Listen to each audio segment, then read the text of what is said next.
it's time to sit back and relax with your favorite drink. And listen.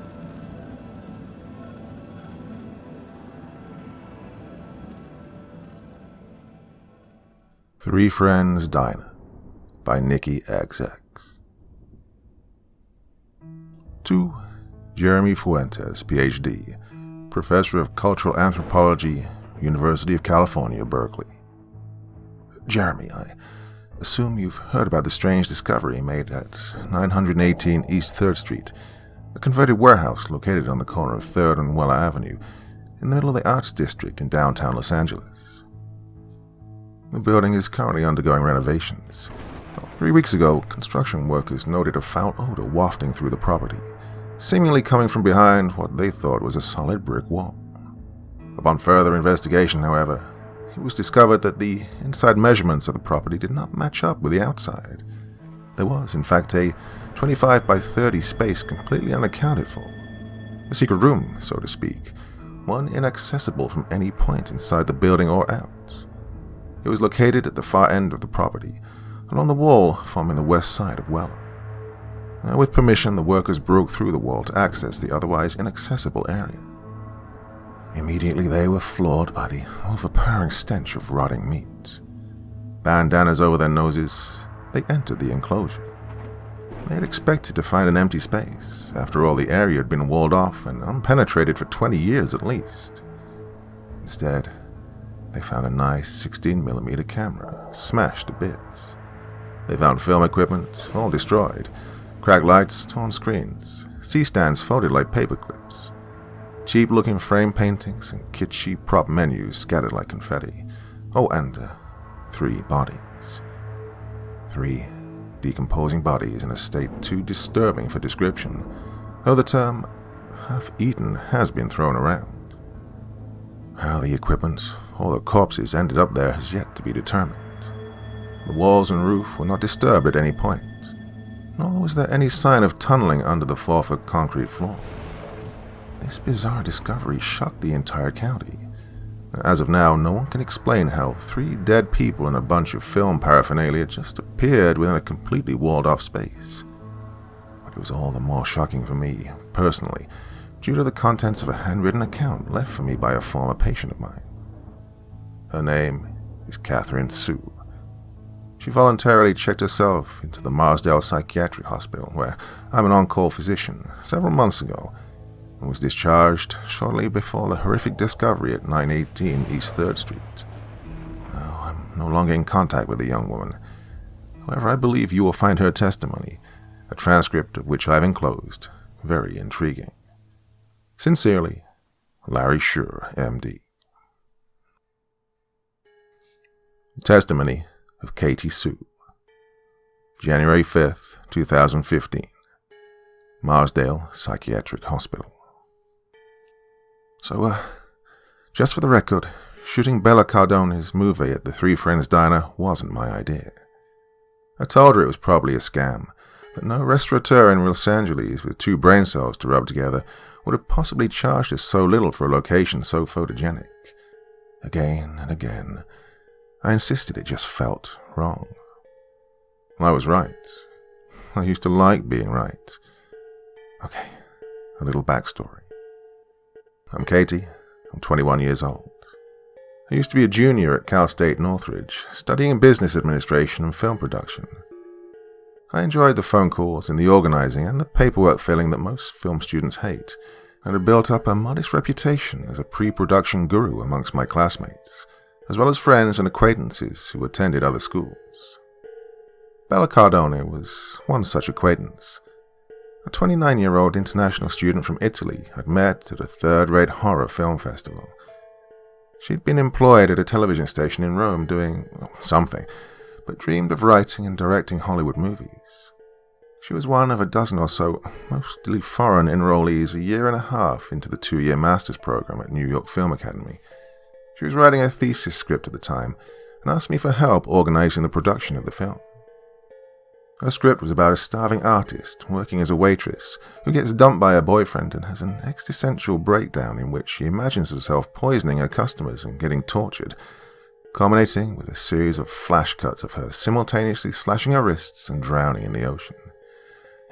Typical pretentious grad student fare. We needed to lock down 5 locations. An apartment, a beach, a park, something that could function as a dungeon, and a restaurant. The beach and the park were relatively easy. A classmate of Bella's agreed to let us use her North Hollywood apartment for 2 days. Another classmate, a quiet little guy named Sandeep, discreetly told me about an S&M store with a basement dungeon they infrequently rented out for movie shoots. I don't know how he came to be so familiar with such an establishment, and I'm not sure I want to know, but it proved ideal for our purposes. Which left the restaurant, a notoriously difficult one for student and independent filmmakers. So when I found a little French place in Encino on Craigslist, got in touch with the manager and played the broke student card so well he granted us use of his restaurant for a night for a little over $400, I was ready to sign the papers, get the permit to move on.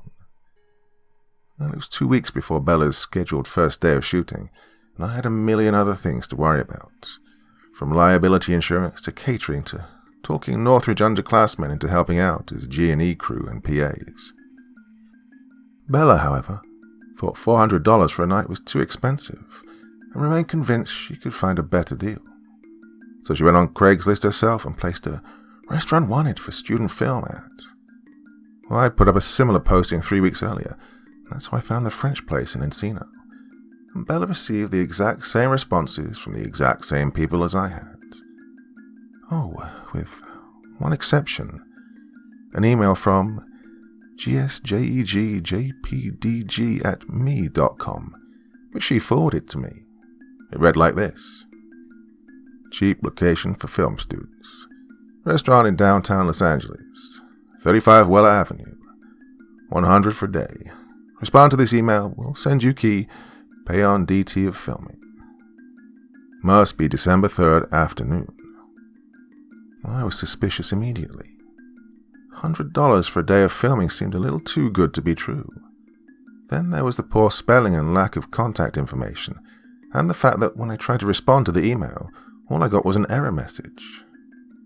And then, there was the key. The key turned up in Bella's on-campus mailbox 2 days after the email, enclosed in a stained brown envelope with no return address. If that wasn't creepy enough, it came with a scrawled note. Key to 3 Friends Diner. I was ready to call it a scam and be done with it, but Bella thought we should at least go to the address given and talk to someone there. If it was real, she argued, it was too good a deal to pass up.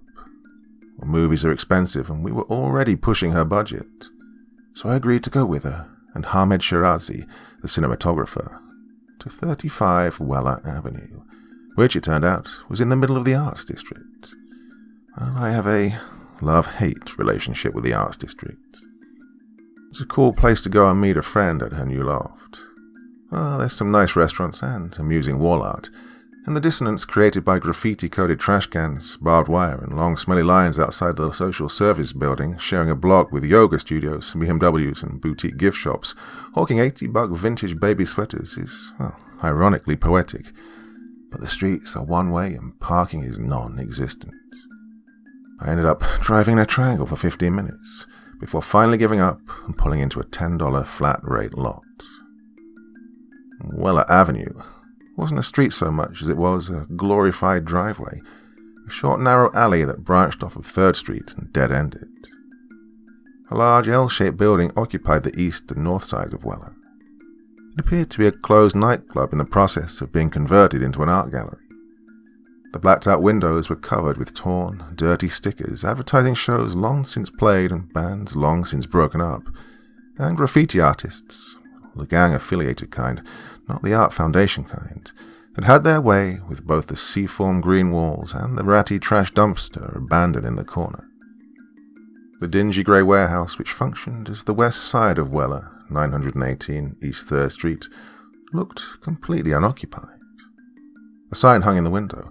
The building had apparently been bought by East River Development. I recognized the name.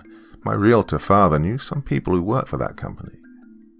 They bought old commercial properties and converted them into trendy, pricey apartments. The most prominent visual, however, was the mural painted on the north wall. It depicted the head and chest of a woman, face tilted eastward. The woman had tan skin, ruby red lips, and flowing hair in various shades of blue. Periwinkle at the tips, darkening to deep lavender at her scalp. Her eyes were closed. In the background, some distance behind her, was what appeared to be an orange grove. It was beautiful painting and strangely mesmerizing. If you looked at the woman one way, she seemed young and innocent, sporting a demure grin. Then, if you cocked your head or blinked, lines appeared on her cheeks and her lips rearranged themselves into a pouty sneer.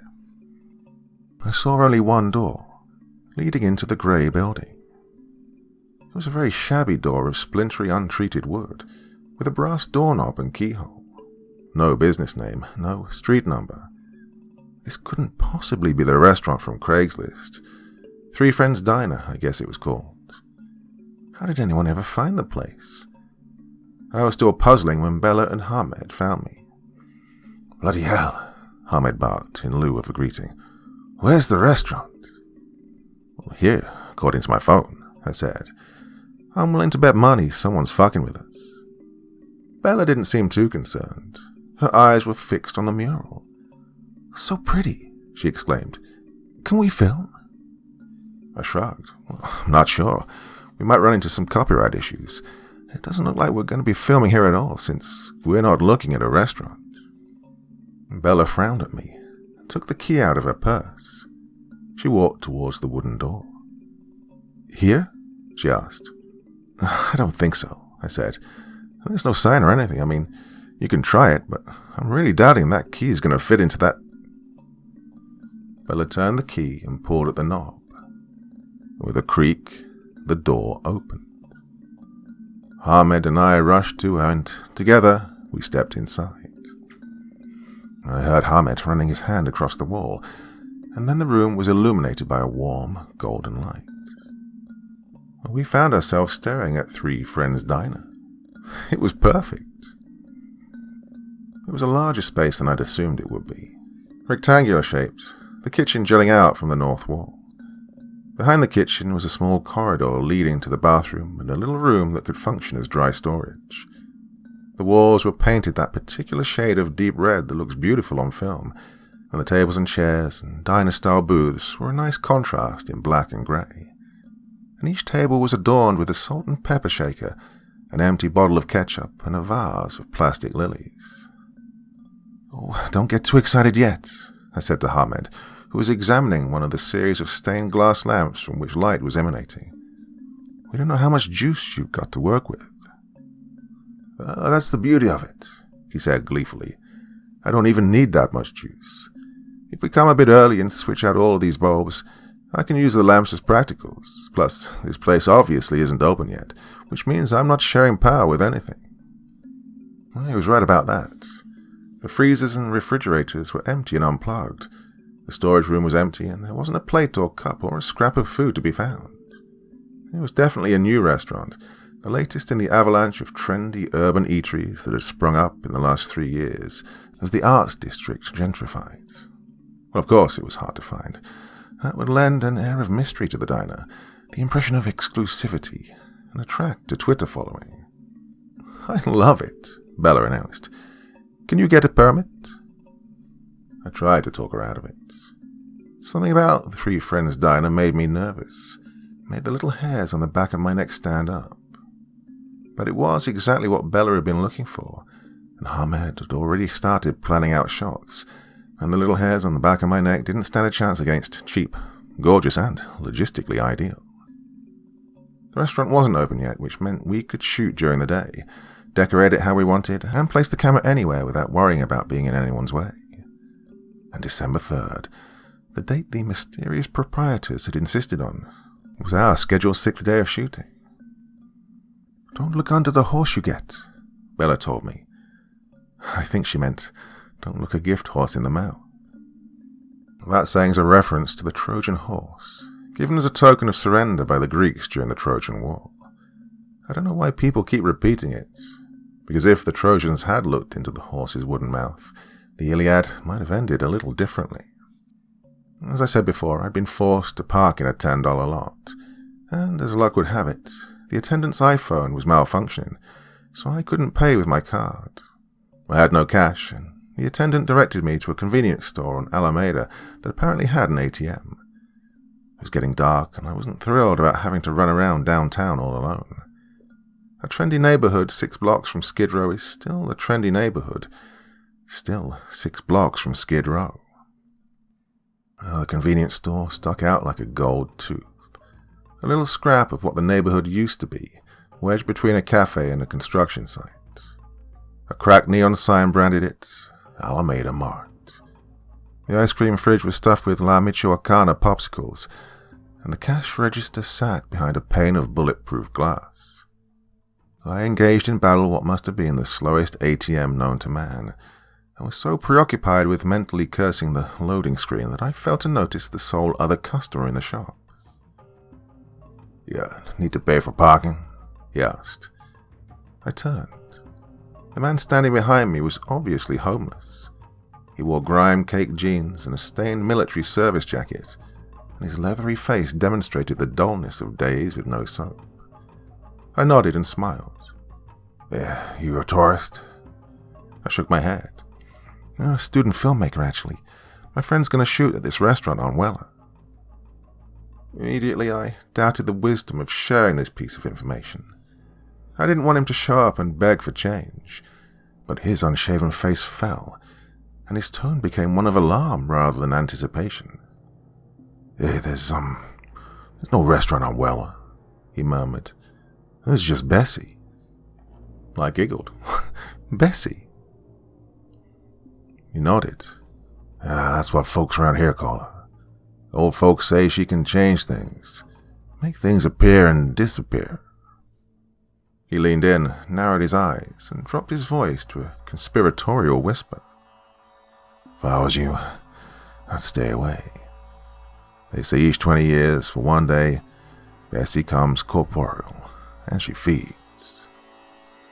I was about to ask him to elaborate, to explain who Bessie was and why I should be afraid, but right then the shop proprietor noticed the homeless man and yelled at him what I deduced were not nice words in Spanish. He booked it, and by the time the ATM coughed up my cash and I was back on Alameda, he disappeared. On the way to the car lot, I passed Weller. The blue-haired girl was right there where I'd left her, standing in front of a 2-dimensional grove of trees in 3/4 profile, facing westward towards the door of the Three Friends Diner, eyes closed. Was she Bessie? And then fear washed over me like a cold shower, and I ran. I threw a 20 at the parking attendant and got out of there as fast as I could. Something about that mural had scared the shit out of my subconscious. Halfway to the 405 freeway, I figured it out. She, Bessie, was facing the wrong way. Bella's first 5 days of filming went surprisingly well. So well that when I arrived at Three Friends Diner for the 6th and final day, December 3rd, I forgot I was scared of the place. Crew call was 1. Ahmed had already been there for an hour, switching out light bulbs and unloading equipment with Esteban, the gaffer, and 2 grips, Miguel and a new girl who said her name was Andrea. Our grip truck was parked out front, partially obstructing my view of the mural, but I could tell that Bessie was facing northeastwards, towards the club-turned-gallery, as she had been the first time I saw her. Of course, it had been dark that night and I'd been scared and alone. I'd seen things that weren't really there. I made my way through the obstacle course of lights and C-stands, set up my iPad at an unused table, and worked on the equipment drop-off schedule as crew members filtered in. I heard Katya's voice at least a minute before she and Bella walked through the door. God, that chick was loud. Bossy, too. No wonder she was such a good assistant director. Then came Venna, the production designer, carrying a large box of prop house frame pictures and menus she'd designed. Nairi, the first camera assistant, set up the Ari while her lackey de jour loaded film. Then 2 more grips, Pete and Ryan. Kaylee and Michelle, the freshman PAs. Lisa, the script supervisor. Dante, the sound guy. And finally Ming, the makeup artist. And then the actors came. And then Hamed and the guys were setting up lights for the master shot. And then Katya was calling for last looks. And then we were pushing in for close-ups. The first 4 hours went as smoothly and productively as we had any right to expect. And for a short time we entertained the possibility of finishing early. We were an hour ahead of schedule when we broke for lunch, everybody talking and laughing and enjoying themselves. And that's when things started getting weird. Right after lunch, as we were picking ourselves up and resuming our work, one of the freshman PAs, Michelle, went to use the restroom. A minute later, there was a blood-curdling scream. Orion dropped a C-stand. Neri nearly dropped a lens. Hamed and Esteban took frantic steps towards the bathrooms as Michelle sprinted down the hall back towards us. "Who the fuck was in the storage cabinet?" she cried. We all looked at each other. "Seriously," Michelle demanded. "This isn't funny. You fucking knocked me over." "Michelle," Katya asked, "what are you talking about?" Michelle was trembling. She looked ready to cry. "I went to the bathroom," she said, "and I heard this thumping coming from the storage cabinet that's back there. Someone was pounding on the door." "We didn't hear anything," Hamed said. "Someone was like ramming against the door," Michelle repeated. "So I opened it, and someone ran right into me, and then ran towards you guys." She was sobbing. Hamed narrowed his eyes. "Are you sure, Michelle?" Hamed asked. "Because we were all out here, and no one came running from the bathrooms." "He was wearing a black hoodie," Michelle insisted. I looked over the room to see if anyone was missing. Nope. 17 crew members, 4 actors, none of whom were wearing a black hoodie. All inside a restaurant with only one entrance. "You didn't see who it was?" asked Michelle, rather stupidly. "Obviously not," she shouted. "It happened really fast. I just saw the black hoodie and really pale, really white skin." Well, we couldn't solve the mystery, and Michelle was really shaken up. One of the grips, Miguel, offered to drive her back to Northridge. He said he had to go too because he had afternoon classes, but it was hard to miss the tremble in his voice or the dampness of his palms. And then suddenly Kaylee, the other PA, also had classes she'd forgotten to mention, and tagged along with them back to campus. 3 hours after that incident, we set up for our last shot in the dining area before moving to the kitchen. Though we'd come to the unspoken agreement that Michelle was either looking for attention or smoking pot in the bathroom, everyone was a little bit on edge, and it had slowed us down. To speed things up, I offered to help Venna dress the kitchen. She'd brought cutting boards, utensils, bread, lunch meat, and enough restaurant necessities to make the empty kitchen look like a busy back of house. At one point, she ran to her car to fetch some plates she'd brought from the 99-cent store. I was arranging knives on a knife block. I accidentally dropped one. It skidded across the floor and got stuck under one of the large industrial refrigerators. I knelt down and reached under the refrigerator to grab it. And as I did, I heard a creak behind me, a door opening on stubborn hinges. I straightened up and turned round, still on my knees. A blast of cold air hit me in the face. I was staring at an open freezer. Ice caked against the back of the door and the walls. And there were bodies in the freezer. Old, decomposing bodies, wrinkled, leathery skin peeling off yellowed bones. Bones that were oddly compromised, shattered, pulverized. Greenish mold clinging to the remains of brain matter cradled in cracked skulls. And the putrescent smell of rotting flesh. Well, I closed my eyes and screamed, and I screamed and screamed and screamed. "Katie! What the fuck, Katie?" I heard Hamed's voice, felt his hand on my arm shaking me. I opened my eyes. The freezer was empty. empty and turned off.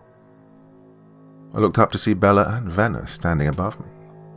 The rest of the crew was crowded around the kitchen entrance or staring through the window that separated the area from the dining room. "Sorry, guys," I stammered, heart still racing. I thought I saw a rat. Did I ruin the shot?"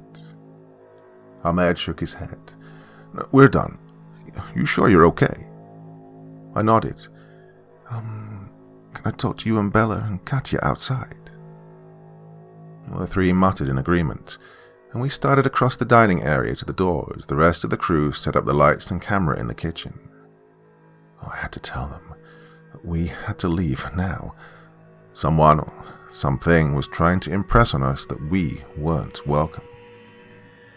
"I thought I saw dead things in that freezer," I started, quite pathetically. "It was on and it was cold, and there was this smell." Bella's eyes widened. Ahmed cocked his head, frowning. Katya crossed her arms. I continued, "I know it was just a hallucination, but God, it felt so real, and I'm not schizophrenic. And the thing with Michelle and... Look, I think we should leave. There's something really wrong going on here." I'd expected them to laugh at me, or treat me like a patient in a psych ward. They didn't either. "Yeah, this place is starting to creep me out too," Ahmed said. "For starters, where are the bloody owners? Who hands a stranger the key to their business? Either they're mental or they've got some ulterior motive." He lowered his voice. "And I'm getting these sensations, like somebody's watching us." Bella and Katya nodded. They'd felt it too. "Look, we can find another restaurant," I told Bella. "All we need is the kitchen. We can easily cheat that, make it look like it's the same place." "Yeah, I'll do whatever you want me to do," Ahmed said to her. "But I think we should consider packing up early." Bella looked at Katya, then Ahmed, then me. Her expression softened for a second. Then she set her jaw. "We wait 1 hour," she said. "No problems, we film."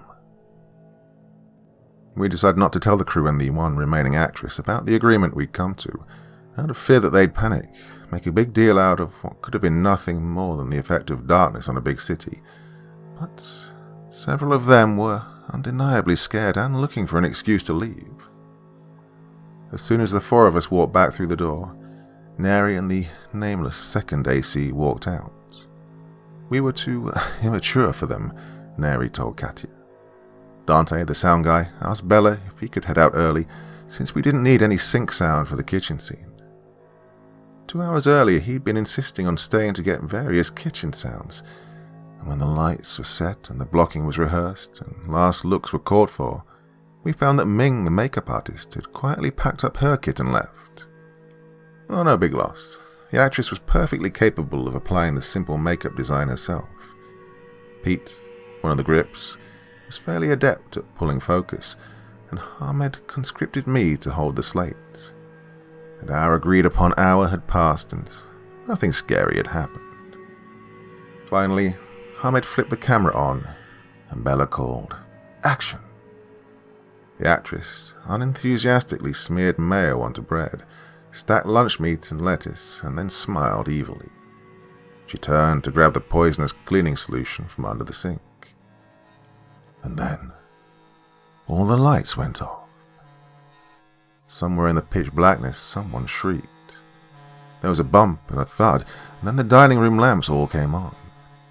Esteban had found the light switch. "Someone ran by me," Lisa cried. Who brushed against me?" "Well, it couldn't have been an outage," Ahmed said to one of the grips. "The house lights work fine." "Seriously," Lisa sobbed. "Who the fuck pushed me?" "Hey," Esteban yelled. "Guys." We all pushed our way into the dining area. The grip crew had plugged the 5 lights we were using for the kitchen scenes into 5 different electrical outlets amongst the tables. The power cables are spread out, lying across the carpet like a spider web, so as not to draw too much electricity from any one spot.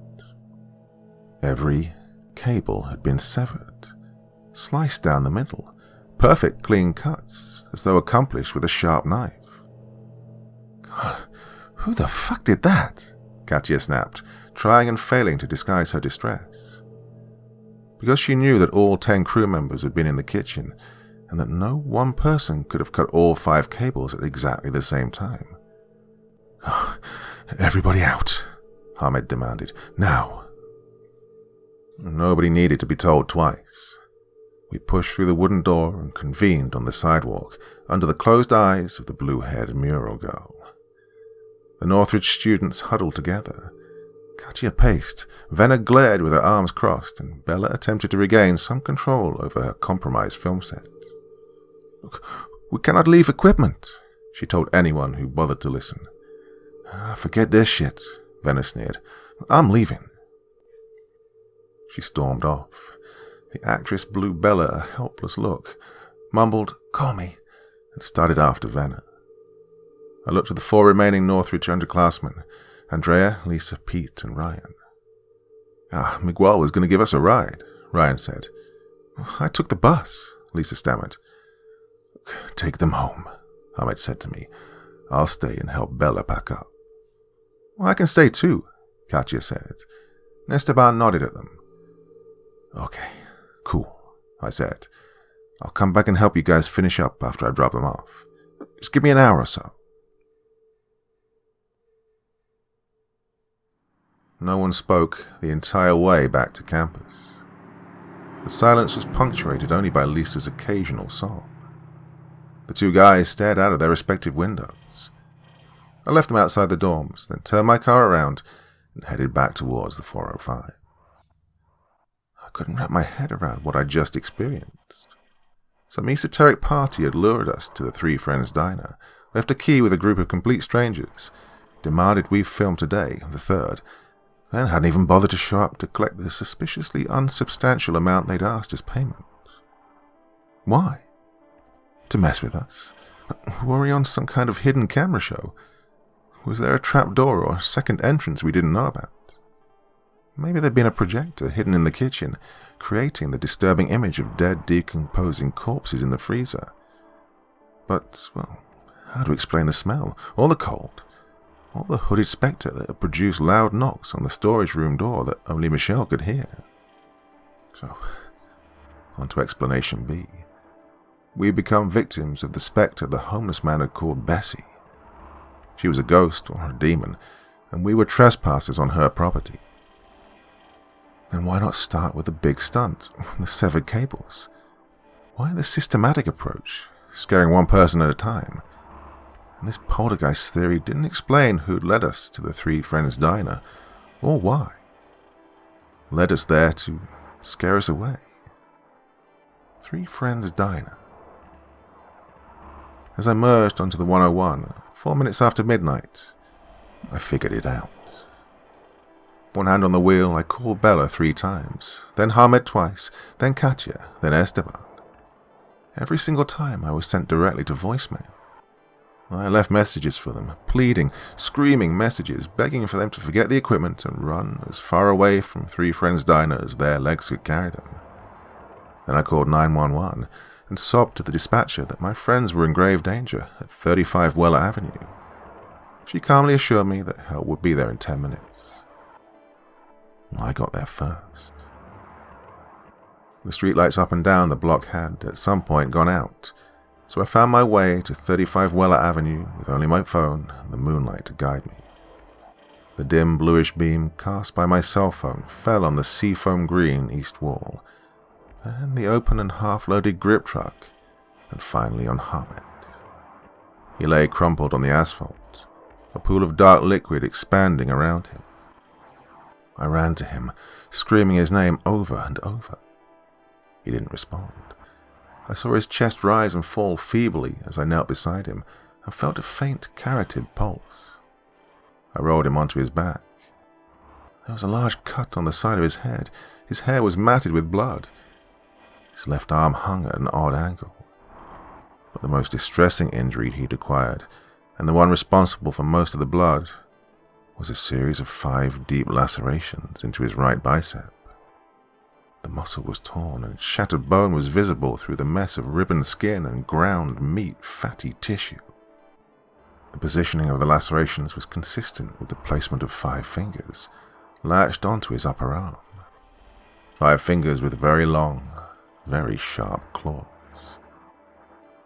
I tore off my jacket and tied it around his arm like a tourniquet. My consciousness had kicked into overdrive. I operated on quick flashes of disconnected logic. Something had attacked Hamed. It was gone. It was gone? Oh, Bella, Katya, Esteban, where the fuck were they? I stood up. Help was on the way, and there wasn't a whole lot I could do for Hamed until the paramedics got there. But the rest of them were still in the Three Friends diner, and if my suspicions were justified, well, I ran to the door. But the door wasn't there. I was staring at a grey, unbroken wall. I dashed to the corner of the dead end, and then to the sidewalk, scouring the length of the wall with my phone. I ran back and forth, again and again, feeling the hard concrete with my fingers. Nothing. The one entrance to the Three Friends diner was just gone. Then the streetlights came back on. I took a step back, and my terrifying impression was confirmed. I was on Weller. I was facing the right way, but there was no door. In the distance, I thought I heard sirens. I looked up at the mural. The pretty blue-haired girl with closed eyes standing in front of a citrus grove. She was gone too. In her place was a shriveled old woman, skin dotted with sickeningly detailed moles and age spots. Her hair was the filthy, stringy, disheveled mane of a homeless woman. Her open mouth took up the entire length of her cheeks, showing off black, rotten, knife-white teeth, dripping with blood. A lot of blood.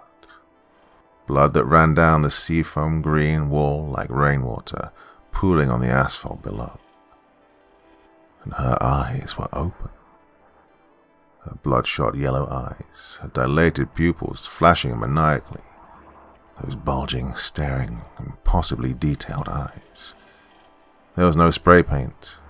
No, her eyes were real. Then her foot-long pupils shifted, and I swore her fanged smile grew even wider. She was looking at me. This was Bessie. I don't remember the cops showing up, or the fire truck, or the paramedics. I didn't notice them lifting Hamed onto a gurney or loading him into an ambulance. And I have no recollection of the back of the second ambulance, or the psyche hour, or the questions I answered for the doctors or the drugs. They tell me I was crying and laughing at the same time, and then I kept on repeating, she only wanted 3.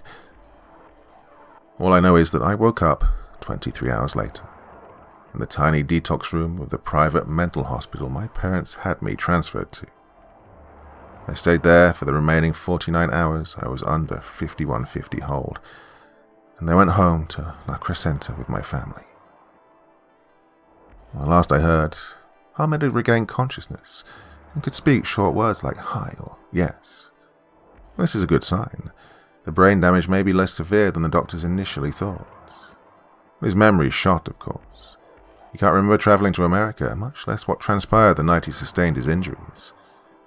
He was lucky, if such a word can possibly apply to his situation, that his left shoulder had taken the brunt of the impact when he hit the wall. He'd cracked his head on the asphalt at a lower velocity.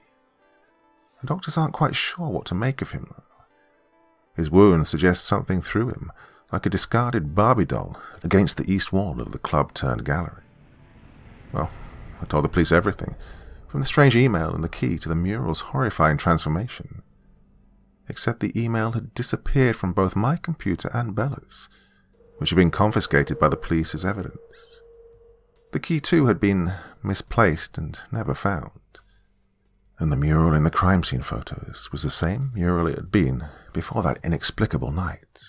The lovely profile of a blue-haired girl with closed eyes. They were also confused when I referred to 35 Weller Street as a diner.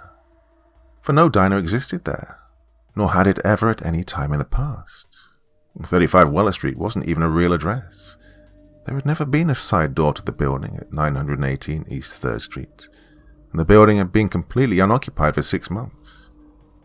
I insisted. I described in minute detail the deep red walls and the untouched kitchen and the little vases of flowers on every table. I begged the cops to take a look at the footage we shot. But that would be impossible, I learned. Our camera was missing, as was half of our equipment. Everything that hadn't been loaded into the grip truck, as was Bella Cardone, and Esteban Serra, and Katya Milicevic. The three had not been seen since the night I'd been found raving and Hamed half dead. Their credit cards had not been used, their cars were still parked on the street in the Arts District, and their phones were all off. The cops spoke to the other crew members, and, well, I hope they corroborated my story. They designated Hamed's assault as an animal attack, and the disappearance of Bella, Esteban, and Katya as likely an attempt at visa overstaying. They kept a lot of the details from the public. I'm sure they didn't want to explain how a mountain lion managed to grow an opposable thumb and pick up and throw a man at 60 miles per hour against a wall. As for me, I'm now a voluntary inpatient at the Marsdale Psychiatric Hospital, undergoing treatment for PTSD and an unspecified mood disorder. It's okay here. They let me smoke, and no one freaks out when I wake up screaming in the middle of the night. Too late, I understood the significance of the name. 3 Friends Diner. 3 friends. The homeless man was right. Bessie is real. She can make things appear and disappear. The key, the door, the diner. She's something inhuman and evil, something that demands sacrifice. She lured us there. She played her little games, chasing away a few crew members at a time, until she had a manageable number. Then she tossed Hamed aside like a chicken bone and took her prize. She only wanted 3. 3 friends. Bella, Katya, Esteban. To Jeremy Fuentes, Ph.D., Professor of Cultural Anthropology, University of California, Berkeley. Jeremy, as a postscript to my last letter, I should add that the 3 bodies found in the secret room of 918 3rd Street have been identified as the 3 missing foreign students, Bella Cardone, Katya Milicevic, and Esteban Serra. The police are still at a loss as to how the unfortunate young people met their end, though evidence suggests they were mauled by an extremely large, extremely violent animal. We've also learned that the building at 918 East 3rd Street, which supposedly housed 3 Friends Diner, was previously renovated in the early 1990s. According to building plans, the secret room in which their bodies were found was originally designed as a storage closet, but the company later decided to seal the area off completely, likely after 3 overnight workers were found dead there. Their deaths were attributed to an explosion that no one saw or heard, and one that did no structural damage. The 3 workers were found dead on December 4th, 1994, which is intriguing because the 3 students, Katie's crewmates, were reported missing as of the early hours of December 4th, 2014. According to Katie, the email she received stated that the crew must film at 3 Friends Diner on December 3rd afternoon. A typical film day is 12 hours, putting their end time at shortly after midnight December 4th. I believe Katie's homeless man said something about 1 day every 20 years. I looked through pictures in books, old copies of the LA Times, slides, news footage, and so on. I've included several of these for your perusal. In every single one, since the warehouse at 918 3rd Street first opened in 1920, the mural of the woman with blue hair is present. No artist has ever taken credit for this mural, and it's always the same, never dulled by the rain or the sun or time. Well, not exactly the same. Sometimes the girl faces the west, and sometimes she faces east. Sincerely, Larry Shore, MD.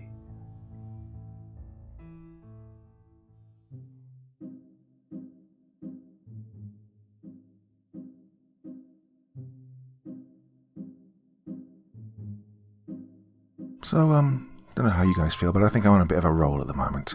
You know, I was looking back over, well, you have to do this over quite a long period of time, look back over things and think, well, actually, for the last few months, I haven't done anything that has been, like, really, really creepy. And that was what first attracted me to doing this, you know, reading your stories in the first place. Doing the creepy stuff that would, like, make my hair stand on end while I was reading it. And the last few, I think, I've got back to that place. Feel free to disagree, of course, but yeah, the last few, it's been pretty good stuff. Really been enjoying doing them. Had a bit of a break at the weekend because other stuff was happening, so very glad to be back on form this evening. Well, that's it for Monday. I'm trying to catch up with the podcasts. I'm still 1 or 2 behind schedule, so there might be a couple popping up this week as well over on my second channel. If you don't know what I'm talking about, check the video description below. Well, my dear friends, that's enough for this evening. Back again very, very soon, though. Till then, very, very sweet dreams, and bye-bye.